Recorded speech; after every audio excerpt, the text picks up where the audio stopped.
going on social media? And thank you for joining us for BottomsUp Perspective, episode 90. So we're heading towards 100, you know.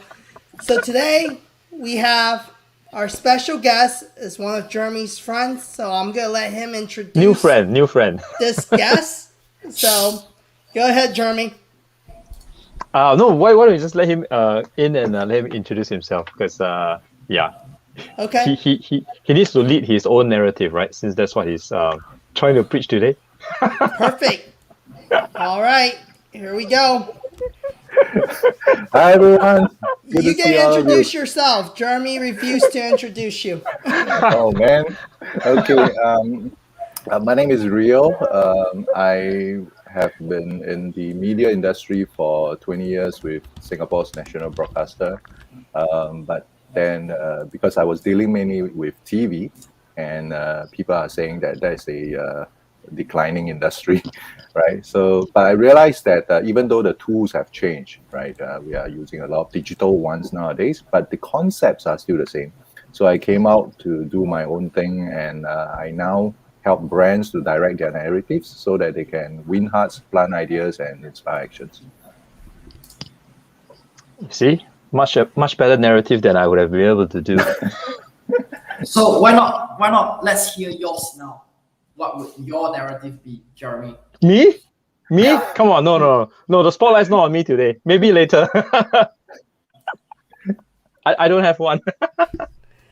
9 to 5 guy, I like what Aldrich was sharing in one of the earlier episodes, right? When you go onto the social media and what do you see, right, from the first few posts? What's the message that you get, right? That's exactly the narrative that we're talking about. Yeah, first 5 posts. If he doesn't know what you're trying to, present yourself as, he's just gonna, dismiss or discount you altogether. Yeah, that's a good acid test. That's a very petty way of saying things. My emphasis is channel over content. I think if people understand what your channel is about, naturally the content that you create will fall in place. Then people have a big picture, understanding who you are, what you do, what you stand for. I think I think in today and moving ahead, that will be more important than, for instance, what we were crazy about like maybe 5 years ago, 3 years ago. One viral content post and we can get something out of it. I don't think that's the case now. So that's what I mentioned in the previous episode. Thanks for watching, Ryo. Totally agree with that. Yeah. So with that said, right? So what I hear from everyone in this group is the game is changing when it comes to content from even 2 years ago, right? Not just 5, 2 years. So I would love to hear from Ryo. Where do people start when it comes to narrative content, right? How do you narrate who you are as a brand, and then who are you as an individual? I think essentially, I don't believe that the game has changed that much. If you study into the history of how media has evolved since the beginning, for TV, for example, or it started with radio. Press, right? No, it started with press. Press, Yeah. radio, So if TV. you understand how it evolved, you can actually see exactly the same thing that's happening right now. So understanding the concept, therefore, is key to me, and that would have told you that channel is important, right? If you go onto cable now, although not many people watch cable, but still you get to see a lot of channels and so on.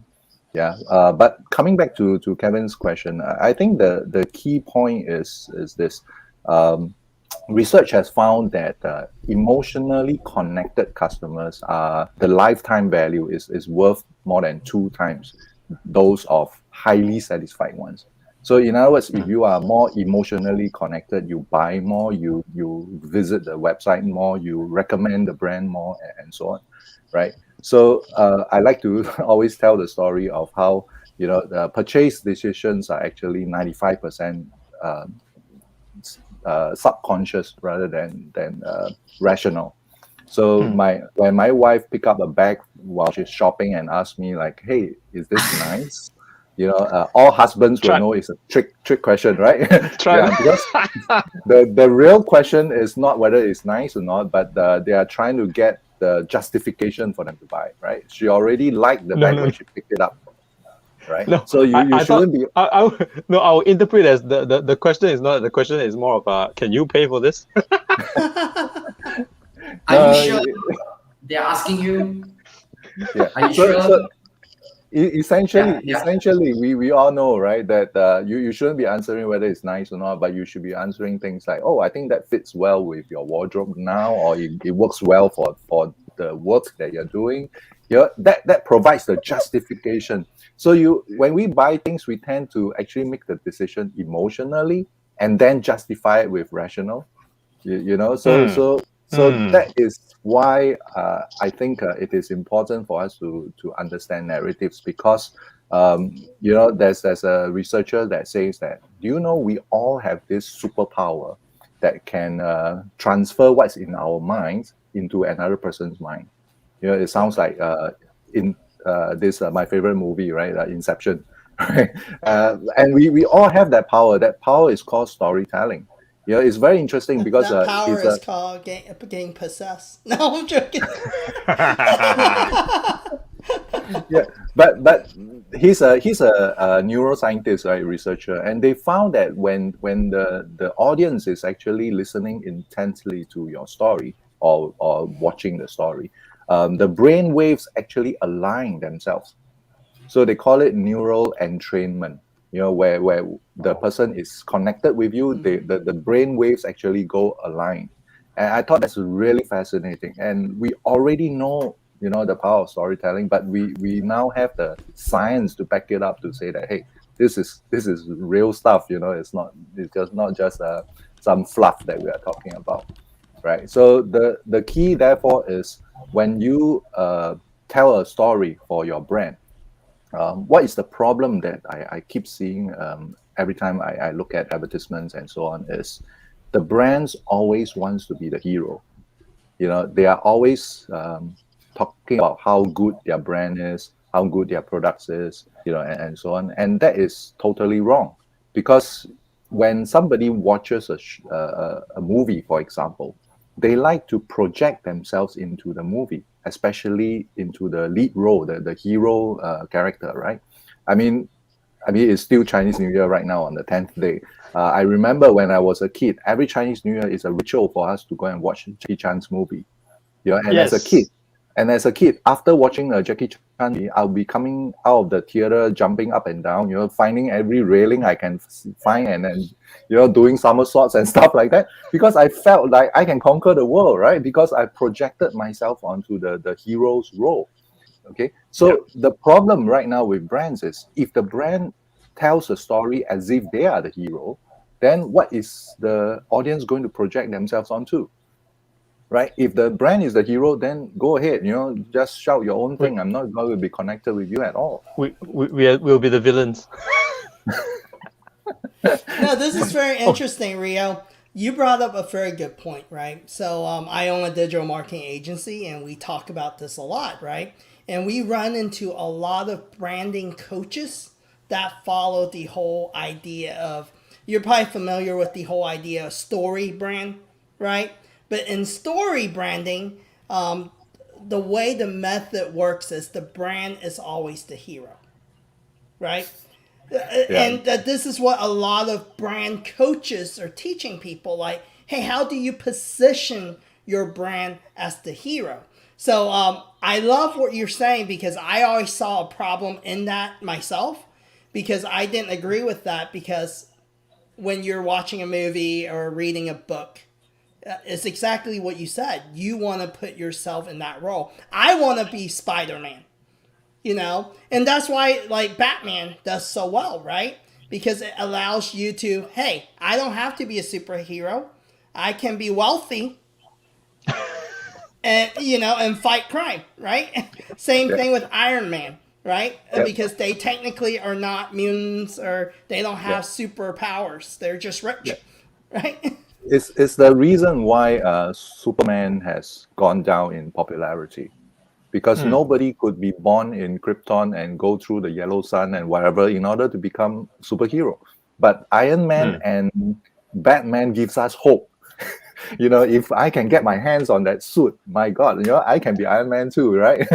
So that is the whole difference that everybody is talking about.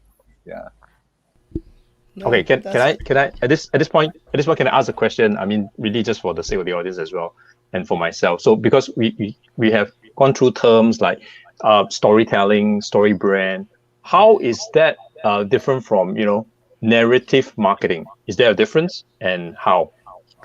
Well, very simply put, storytelling is the tool, right, that you're going to use to transfer the information from, I say, your brain to another brain. How do you apply it? That is the big question. And I feel that storytelling is, as a tool, can be applied to many different aspects of business, right? Right from the top, there's also a school of thoughts called narrative leadership. Where a leader needs to be able to lead the company with a shared vision and so on. So how do you get a shared vision? You need to transfer what is in your mind as a leader, right, to the troops. And narrative, therefore, is a very important thing. Storytelling is a very important thing. And that's where your brand story comes into the picture as well, right? If you are marketing, narratives is also important. Like we already said, you want to convince your customers to become loyal customers, to be emotionally connected with your brand, and so on. But we all know, in a business sense, there are more publics, so to speak, than just your staff and your customers. There are also the stakeholders. There are also the people out there who do not do business with you but are interested in you. So essentially, public relations needs to be revamped entirely, because we need to look after the corporate story. We need to look after the marketing story. We need to look after the internal HR stories to your staff, right? And all that, right? So essentially, what I believe is we are looking at a situation where there are many tributaries to this entire narrative of a brand. And so you need to manage all these tributaries so that the brand story is consistent. And I like to draw the analogy to the Marvel Cinematic Universe. You can have a story on Iron Man, you can have a story on Captain America, and so on. And that is like you're having a story with the staff, and you're having a story with the customers, and so on. But essentially, at the end of the day, you need a story world where the Avengers, everybody can come in together to have the whole group, have a consistent message, right? That is how I would look at it, and that's how I envisage narrative marketing to be. Yeah. So the flip side, or rather the opposite, is really, what HR's narrative to their people they're hiring is one thing, but what the CEO is saying to address the investors is another thing, and what marketing is pushing out is completely another different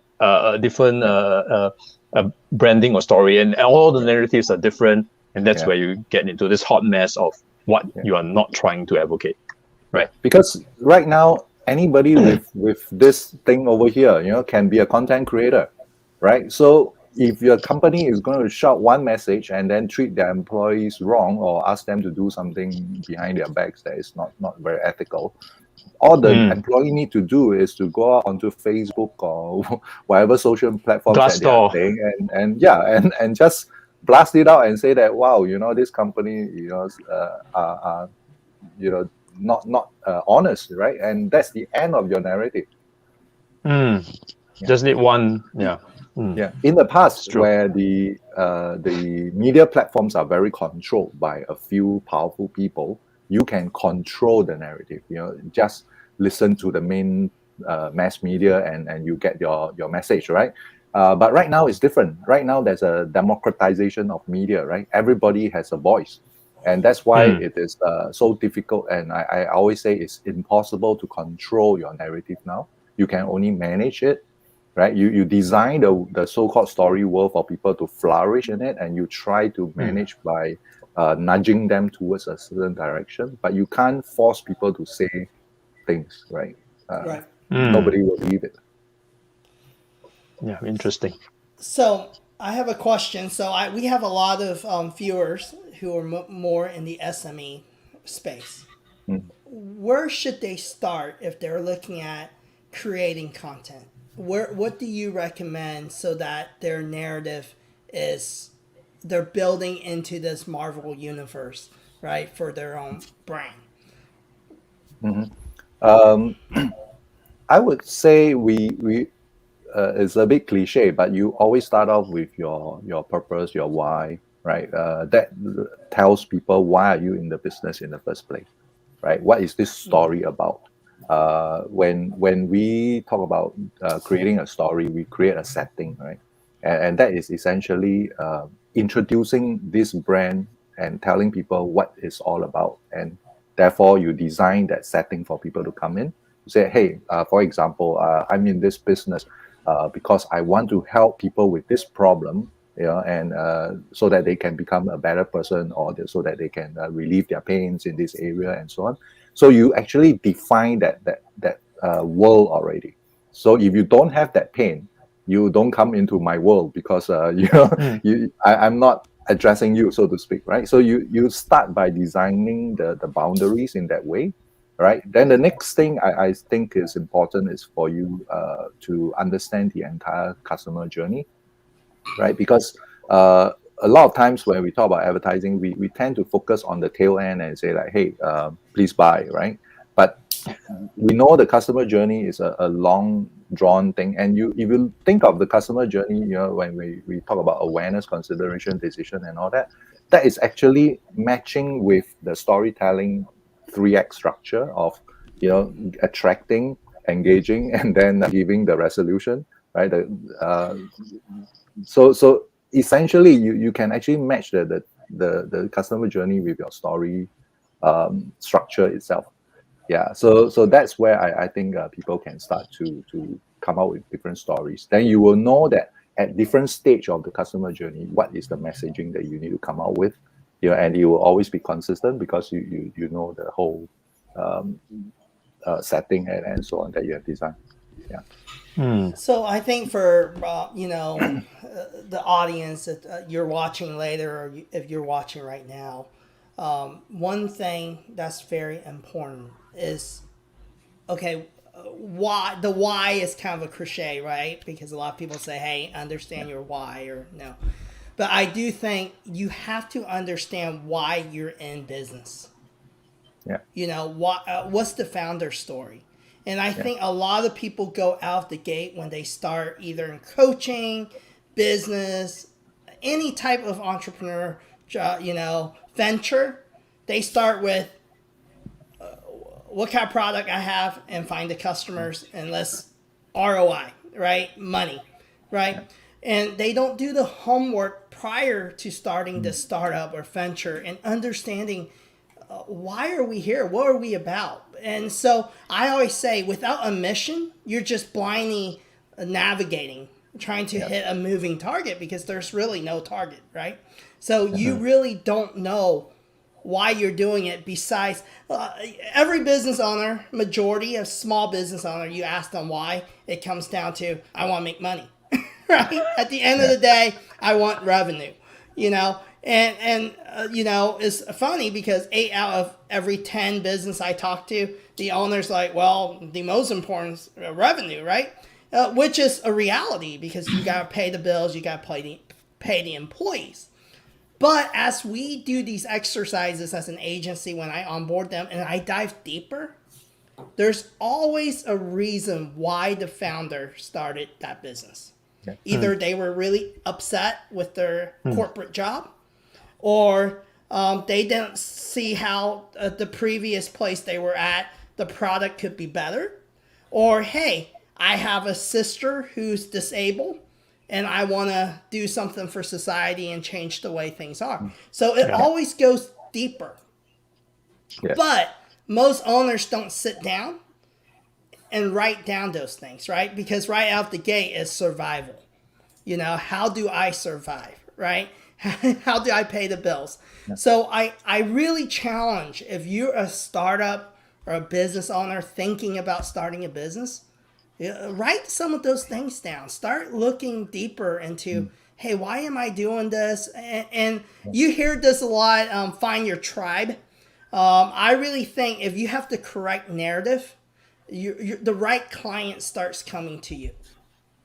Yeah. People naturally start. It's just like friendships. Yeah, usually you draw the right friends to you, and those become the long-term friends because you have similarities, because they like who you are as yourself, the true friends, and the rest is acquaintances because they actually don't like you. They're just, So I think those are the things you have to look at. Do you as a business want the client that just want to do service with you or buy your product because it's cheap? Yeah. Or do you want them to purchase your product or engage in business with you because they find there's value? And I think we really have to differentiate that. Yep. Both are important, actually. The acquaintances and your tribe, both are important. Yep. Because in the Burnett and Fields study, the long and short of it, we know that even though there are those casual buyers, they can come up to the 80-20 principle. They can still account for a huge part of the sales, right? But the point is this: if you continuously build your brand, right, and have this narrative that is consistent, the chance of them returning is higher, even though they might take a bit of time before they come back, right? But they will come back. Okay, and I think the key is right now the talk is we are giving a lot of advertising dollars to all the social media platforms like Facebook and Google's and of the world, right?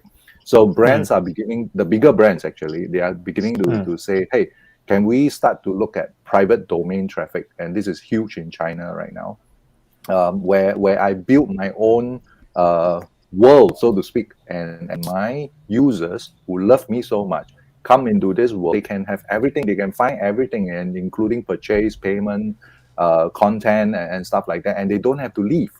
So all I need to do is to continuously serve them, and they'll keep buying from me, and I no longer need to spend that so-called advertising dollars with the Facebooks and Googles of the world, right? So essentially, I think this is how things will be moving. And that's why Facebook have to come out with the metaverse and so on, right? Because they want people to get into this world, and then keep them there, so that they can continue to milk them, right? And brands are also thinking of the same.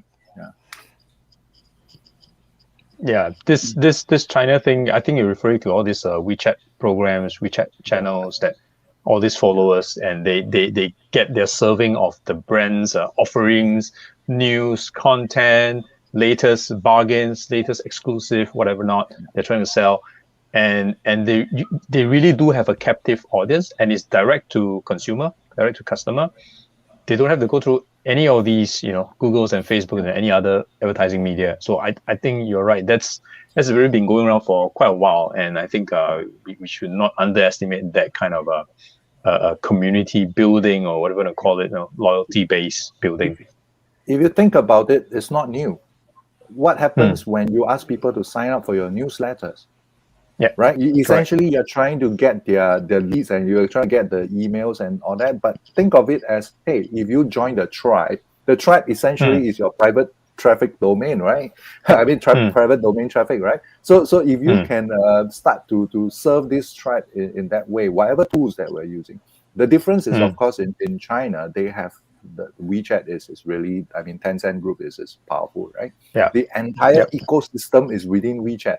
You can be watching a piece of content and chatting on WeChat together without leaving WeChat at all. And then after that, click to buy and pay with WeChat Pay. Everything is within the ecosystem, right? The only thing is, in the Western world, people freak out and say, you control too much privacy, of my data, privacy, and stuff like that. But Facebook is quietly trying to do the same thing, right? With your WhatsApp business and so on.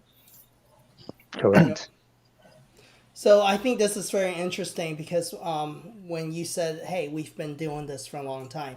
So for the audience, it's no difference than country clubs, right? So in the Western world, there's a lot of country clubs because you want to feel exclusiveness. You get perks for being part of your country club. You also can tell people, hey, I am part of this community. Therefore, my son's birthday party is there. I play golf there. I eat at these restaurants because I'm part of this exclusive club. Then this exclusive club has, their own gossip within that community, and it's very protected that, hey, we're the elite and you're not welcome. So it makes you feel very special, right?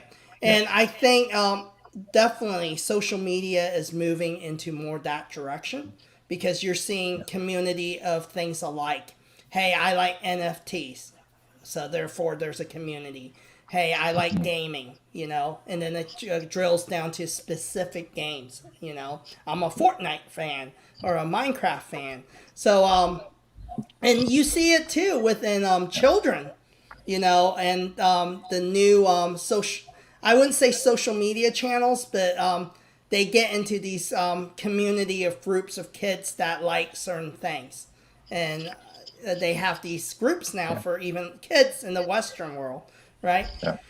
So I think it's so important with the business mentality, even if you're a small business, is figuring out how you can nurture your community, right? So you realize that the tools have changed, but the concept still remains, right? I mean, even right now, we talk about future of NFTs. It's interesting that you mentioned that because I know nuts about it. So recently, I just signed up a 101, and awesome. I realized it's still the same thing, right? Because with the NFT, you have exclusivity. You can't, it's non-fungible, and so when I have it, only I have it. Right, so the whole idea of the exclusive country club idea is still exactly the same thing, and that's why Adidas and all that is creating all those NFTs, right? And same thing with NFT. So as a company, we've been diving into this NFT thing too. So I am like a sponge, learning from some of my younger teammates and understanding how it all works. And NFTs are kind of interesting because the people that are successful at NFTs, the ones that are selling a lot, they're all about this community, right? You got the Asuki community. I think that's the #1 selling NFT. And then like Gary Vee created Vee Friends, So it's all very community based. And it's almost like, hey, if you purchase this NFT, you also get exclusive coaching, which is a pre-recorded coaching. Or you might get to come to my conference, but you have to have the NFT in order to come to my conference, right? It's an exclusive conference. So it goes back to, once again, this is nothing new, right? It's always been here. So marketing hasn't changed, but the vehicles are changing, right? Yeah, exactly. So if you live long enough, right, you see these journeys, right? Yeah. You see like MySpace disappear, Facebook disappear, TikTok, and then slowly TikTok might disappear. So it's understand these basic concepts of relationships, connecting, and the human mind, right? I mean, okay, bringing it back to narratives and storytelling, right?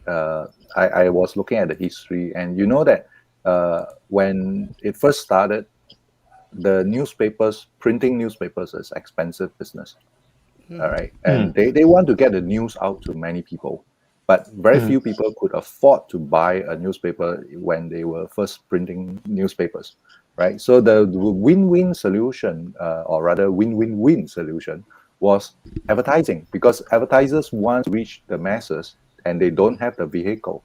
They say, hey, I will buy space in your newspaper to sell my messages, all right? And therefore, you can sell your newspapers at a very cheap price, so that a lot of people can have access to the newspapers. So that is the whole advertising model, right? And whether you go onto radio, TV, and even Facebook, is exactly the same thing, right? I tell my students in school, if you are not paying for something, you are actually the product. You are not the customer. Right? You're using Facebook for free, right? So think about it. Why will Facebook let you use it for free? Because you are the eyeballs that they are selling to advertisers.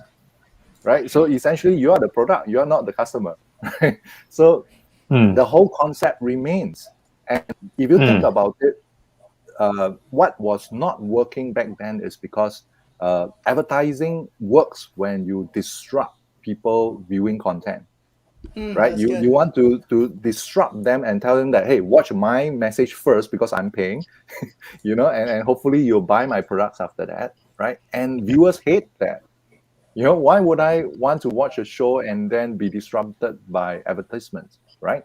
So if brands now say, I have the capability of creating my own content, right? But I'm creating them as if they are advertisements, viewers are not going to like it because they hate advertisements in the first place, right? So now brands are saying like, oh no, now not only am I paying, I need to create content as well, because previously the content is created by the media platforms, right? So I think like social media platforms has a very good business model, because in the past the newspapers have to have journalists to create content, and then advertisers come up with advertising. But now brands have to create both the content, or even if the brands are not creating the content, Facebook is asking the users themselves to create the content. So the media platform no longer need to create content at all, and they just sit back and match people and collect money. So that is really a very good business model, right? And that is why the social media, all these platforms, they take care of creators because they want to encourage you to become the free journalist. So if you think about it, therefore, why is Facebook's numbers coming down, right? And it's essentially because there's fatigue. I'm tired of previously I might be curious about fluffy animals or babies, but now there's so much of it, and all the content created by brands as well is exactly the same as TV's fate in the early days, where there were a lot of advertisements, and people hate that and say, hey, why don't I go to cable instead, where there are less advertisements, or at least I won't have disruptions and so on. And then after that, they got tired and say, I want to decide when I watch the show, so I go to Netflix instead. I can binge watch and so on, right? So everything is still exactly the same. So if a brand is creating content right now,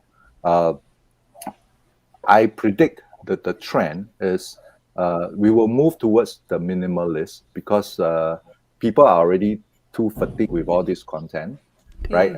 And you want to be real, and that's why minimalist. And at the same time, you need to address the entire customer journey, creating content, and that's why I also talk about, like, nobody is in the business of selling products. Everybody should be in the business of service, right? You are helping people to solve a problem, and that is a service that you provide. Your main idea could be, or your main product could be the tool to solve this problem.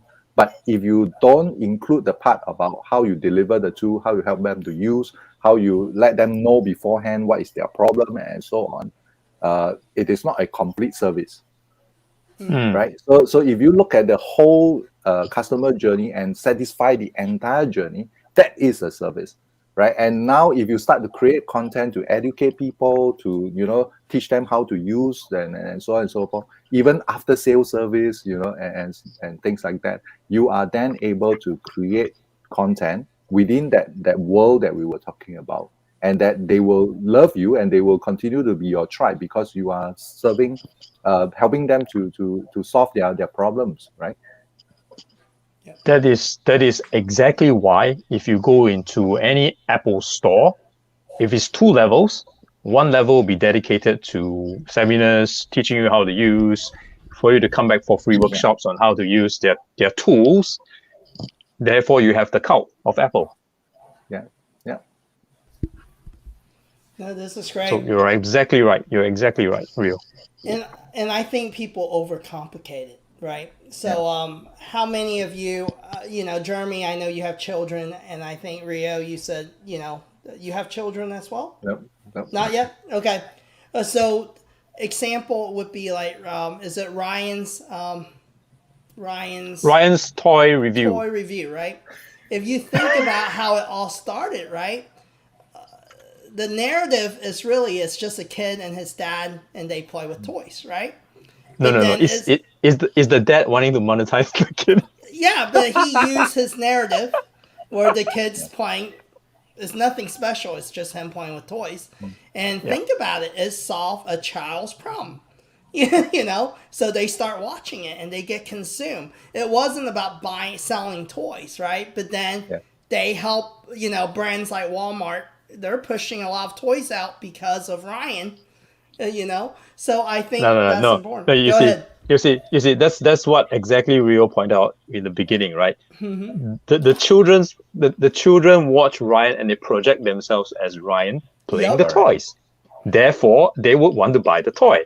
And then advertisers realize that when Ryan has this whole following, they know they can sell toys through him because everyone wants to be Ryan playing that specific toy. Yep. And that's how the thing snowballs, and now it's just boom. So I'll throw in one very important tip because of that, right? And that is in the first act, what we teach in storytelling, in the first thing that you need to establish is actually a common ground. You know, we talk about neural entrainment just now, where the brain waves are aligned. You can understand it from physical entrainment. You know those metronomes. You know, when you count the beats to the music. You know, you saw those videos where they will put it onto those two things cans. gave me nightmares because my mom made me practice piano. You can play? I didn't know that. When I was a kid. No, I can't play. That's why it gives me nightmares. Too many years of not being able to play. But you know those experiments where they put the metronomes that were not in sync, but they put it onto two cans so that they can move as well. And after a while, the metronomes will become in sync. Right? So the concept is exactly the same. Once you lift them out from the cans, they will get out of sync again. So the only reason why they could be in sync is because they have a common ground. They were connected with the cans so that they can move. So on a neural entrainment point of view, you know, it's exactly the same. If you want to connect with your customers and all that, you first need to establish a common ground, right? And why Ryan's videos worked is because the kids connect with kids. Rather than connecting with an adult telling you that this is a cool toy, you know, there's no way they can connect with that, right? So the first thing for brands is really to say, how are you connecting with your customers? Because before I can even transmit messages to you, you must be willing to listen to me. That's so good. Right? And so you need to establish that common ground to say that either, hey, I know you because I'm just like you. I went through the same thing, right? And therefore now I'm telling you what works for me, you know, will most likely work for you as well. Right? It goes back to, you know, the early stages of Nike, right? Michael Jordan got cut, you know, from his high school basketball team. But people forget Michael Jordan was already, compared to majority of high school player, he was already an elite. You know, he was actually playing at a higher level. He just got cut from the varsity team. So not like the entire team, but they don't tell that whole narrative, right? They only tell part of it. So every kid in America and then worldwide thinks, hey, I can become Michael Jordan, right?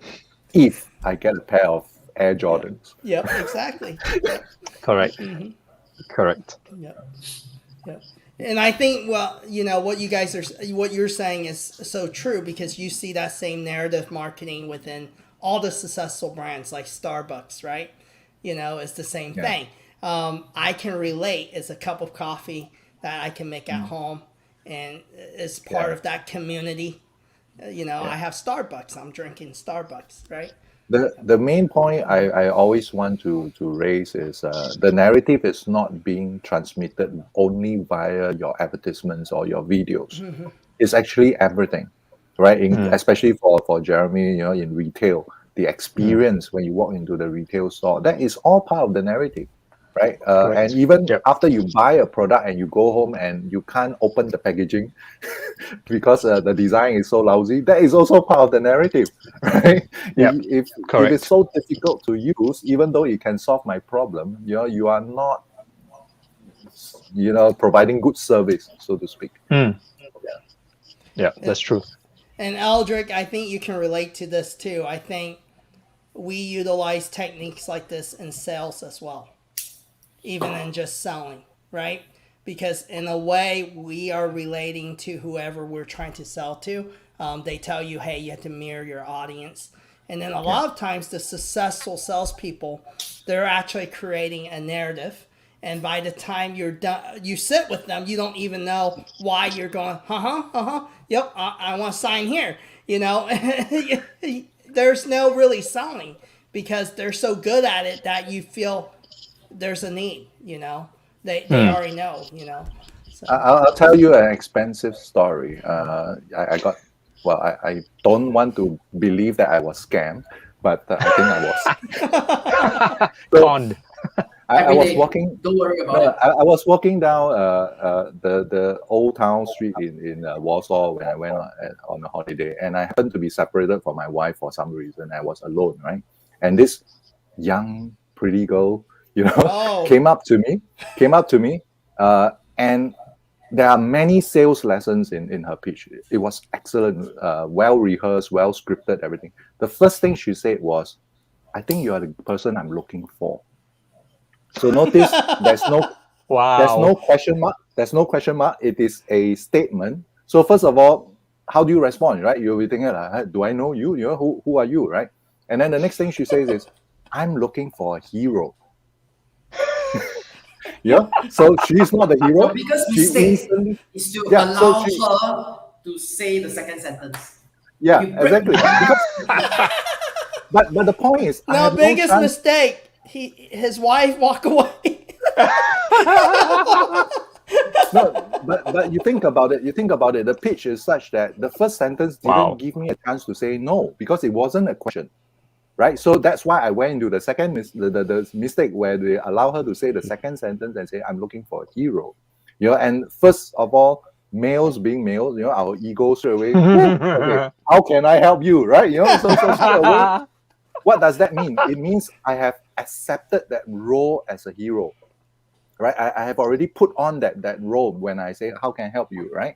And then she whipped out the file or something and start showing pictures of some poor kid that wasn't able to get the help from the government and stuff like that.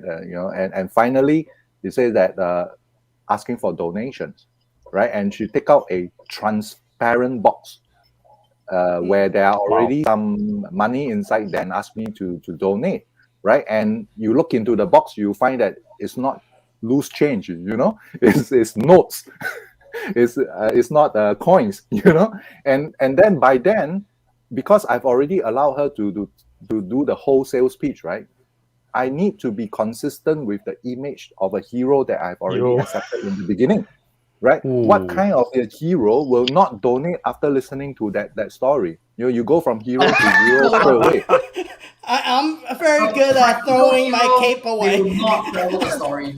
I'm very good at throwing my cape away when I see money notes. Yeah, and the next thing is you realize that, hey, even if I'm going to donate, I can't take out some loose change. I need to take out at least a dollar bill or a note, and of a certain level, yeah. I think I donated about equivalent to $10 or something like that. And I think about it in Singapore when they have Flag Day and they go around asking people for donations. Either you detour, you run away. Yeah. Correct. Or at best you drop in some change. 10 cents, 20 cents, yeah. Yeah. So that to me is like, hey, almost 10 times the returns, just by giving a good story, right? And by letting me be a hero, and So Ryo, showing me from a scale of 1 through 10, how cute was the girl? Hey, this show is $10 recorded, My wife may watch this, then she will know never to leave you alone. Lesson learned. But Ryo, I hate to break it to you because what you just mentioned, right, sounded so much like a recent YouTube video I watched, 10 scams in Japan. And this is exactly one of those. Yeah. So it is a scam. It is. Well, I don't need to know only now because about 50 steps later, another girl approached me and said, "You are the person I'm looking for." I said, "No, I already." See?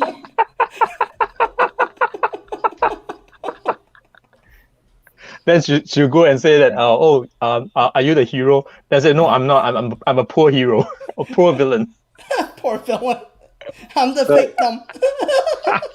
Well, I didn't mind so much because immediately to me it's like, wow, I play back everything that she did. I realized she applied so many principles in, Robert Cialdini's persuasion, all the different techniques from the transparent box, to setting up the whole thing, asking you to be a hero, and then you talk about consistency, right? You have to be consistent in your role.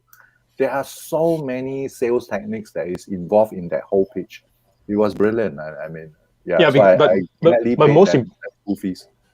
Yeah, but most importantly, what you mentioned is really the emotional connection. Because if you reverse it and the lady comes and say, "Oh, these are the poor children. Would you like to donate?" No, there's no emotion, right? Or if they approach from a logical point of view, these kids are poor, whatever. You probably walk away, right? At first glance, they don't stand a chance at all. Yeah, they don't stand a chance. So the first thing they was really tug your heartstrings, be it boosting your ego or whatever. It's perfect, right? Release the emotional connection. Bring back what you mentioned at the start. Actually, the first point is, how everybody, when you approach people for donations, can I have a minute? That is already a mistake. Because that is a question. Right? You give a chance to say no. You have a question, I can say no and I can walk away.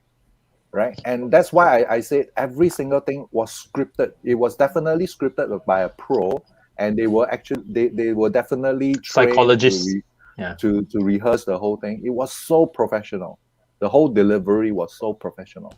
Yeah, and down to the casting, I willingly pay for that lesson. Hey, you paid $10 for a lesson you can share, in your class with us, with the greater audience. I came back and did my Facebook post and all that already. Many people have benefited from that. That's great. That's a great story. I mean, the whole world is full of lessons for us to learn from. That's so important. That's why back to the topic in narrative marketing, that narrative is not one you can easily walk away because you're already emotionally connected. But if you think about all the stuff that's lasted through the ages, right? Even though everything's changed in the world, but there are a few things that stay the same, right? As human beings, we love stories. We have a hunger to connect with others. We want that relationship. We want acceptance. So for people who really understand the human nature, these are things that are just, natural to us, right? It's just when the moment we're born, these are the things we need, So the brands that understand that's what they're just delivering to you, right? What you need, And it goes back to even the social media algorithm. It's just feeding you content that you want.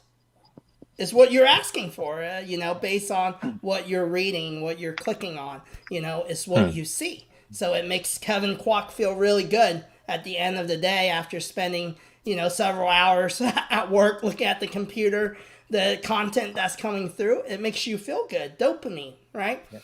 So I think it's so important. The reverse. Yep. The reverse is also true, right? For example, scams, right? A lot of scams are based on fear. Right, for example, your son's been kidnapped, that kind of thing, or you just had a $10,000 transfer from a bank account. Is this you or not? And then you panic, right? So it works both ways, but it's still back to the same thing, right? Emotions, they will really, wreck your logical thinking and analysis out of the drain. However educated you are, Once the emotion get hold of you, that's it. You're gone. You fell into the trap. So, Jeremy, before we end the night, so what we're Yeah. saying is social media is the biggest scam. No. My point is this. My point is this, right?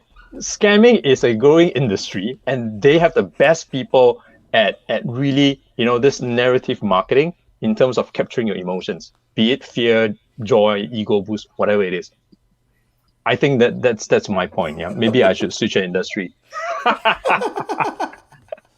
It's definitely powerful. I mean, considering the fact that I'm in this line and I know about marketing and I know about storytelling, I still fell for that trick. We're only human. We're only human. Only human, right? Yeah. Yep. And I mean, just a last bit, I suppose, throwing in one more nuggets for the viewers. When Kevin mentioned about the algorithm and so on, the key I think is you need to start creating content in a series. Mm-hmm. Right? You cannot have a one-off, right? Because in broadcast, a movie I can sell for one night only. But if it is a drama series and everybody is watching drama series, right, and binge watching as well, you will actually want to see the next episode, and so on. That helps in the algorithm as well, and that's helped in growing your viewership as well. All right. But the downside or the flip side to it is you realize that nowadays there are fewer and fewer long-running series, except for China and Korean, maybe. But if Simpsons. you take Netflix as the benchmark and learn from them, right? In America, a lot of TV shows are series, right? And they can go like CSI can go into like 10 seasons and so on. But Netflix never or usually don't extend beyond 3 seasons, right? Because they know that people get tired very easily and they want to have fresh content as well. And each season is usually only around 10 episodes rather than your very long ones, right? So that is also a trend to take note of. If you are creating content, even for your brands and so on, you need to think in terms of balance between serialized content as series content.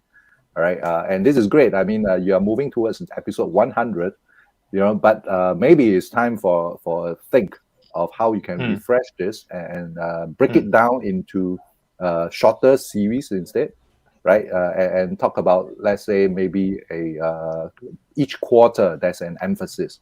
So yes, you can still continue the show every week, but we are talking about a focal point, every quarter or something like that, so that people will know that, hey, I can continue next week with something related, and this will only last for a season, and after that there's another focal point, focus for us to look at. Yeah. So this, I think, will be another trend. Yeah. So Ryo, this is great you brought this up, because it kind of leads us to what we were going to announce tonight, because this is something, the Bottoms Up Perspective group we've been talking about, because we've been doing every week, right, an episode.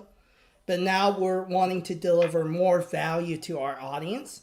And then really, we're looking at producing, like you said, series on a specific topic, but then have a guest once a month where we're really diving in. For example, we would dive into how do you create a narrative, right, for your brand. And you would kind of teach on techniques and ideas. And then we would go more into a deep dive so that, hey, the next time Ryo's back on, well, you're going to want to learn more, right?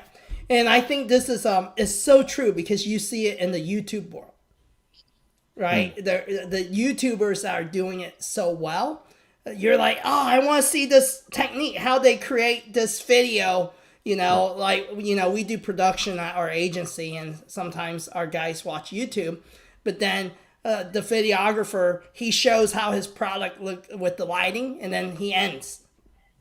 Oh, check out my next week's episode, and I'll show you how to do the lighting. Yeah.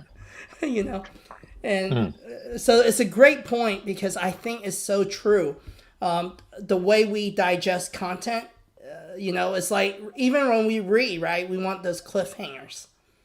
Yeah. Yeah, definitely. Yep.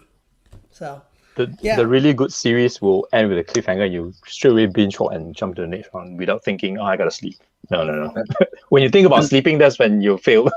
The series has failed. But the main thing is you still need a resolution, right? You can't just leave a cliffhanger on its own because people want closure, right? The story I tell is in Singapore we used to have a very popular TV series called Little Nyonya, right? And we had a lot of viewership for that show. It was such a huge hit, but when it comes to the last episode, it was an open ending. People didn't know whether the two characters were together or not. The amount of hate mail we received was enormous. So much so that we had to post-production and create a new episode to answer the questions and all the complaints. I'm sorry, but most of the people who write in and cannot take an open ending have never watched anything by Chris Nolan, or they're not used to that Western style. Yeah. So most of the time, what people do right now is they have some sort of an ending, only to reveal that the villain is still alive, or it was a closure, but there's still something coming up. For a sequel. Yeah. That is the kind of that is the kind of after Thanos snapped the finger, what happened, right? Yeah. So we're still waiting. So it's gonna be like we're gonna end to this episode, but watch it. Ryo may come back. After the credits, right, and then I appear. It's like, hey, the rest are gone. I'm still around. So what does that tell you? That kind of thing. Yeah. Yep. True. So before we end tonight, what's the best way to follow you, Ryo? Well, all you need to do is Google my name, Ryo Leong. I am quite proud of the fact that the first 3 pages of the Google search results are all mine, except for maybe one. I understand that feeling. Is that one the girl? That No. The point is because I started in media industry for the longest time, right? So whenever there's a new media platform or social media platform, I will go in there and register Ryo Leong, right? So I realized that there's another Ryo Leong in Malaysia. So the poor chap, every time he goes into social media, he has to be Ryo.Leong1 or something like that. So the only time it didn't work is for TikTok, because by then I gotten a bit old, and I was late to the game. And I went on to TikTok and somebody took Ryo Leong already. So on TikTok, are you Ryo111? No. That one, I think I use my company name as instead. Yeah. Yeah. So Ryo, do you also have a website that people can find you? Yeah. So my website is contentplayhq.com. Okay. Contentplayhq.com. Yeah. So our cliffhanger for tonight. So we're gonna be leaving you, not knowing what we're gonna do next. So that is our cliffhanger. So we will, for next month, we won't see you till probably next month, right? For our next episode, and it'll be to be continued. So if you want to find out, Bottoms Up Perspective, our next guest, and what the first deep dive will be in our season 2, right? New season. Follow us and, stay on my page, stay on my feed. There's a Bottoms Up Perspective Facebook page. There's a LinkedIn page. Just stay tuned. So we look forward to seeing you a month from now. We'll announce the date and we'll talk to you later. This is where you should wear your. This is where you should be wearing your sunglasses and say. And fly off. I'll be back. All right. Thanks. Okay. Thanks for having me, guys. It was fun. Thank you. Bye. Bye-bye. Bye-bye.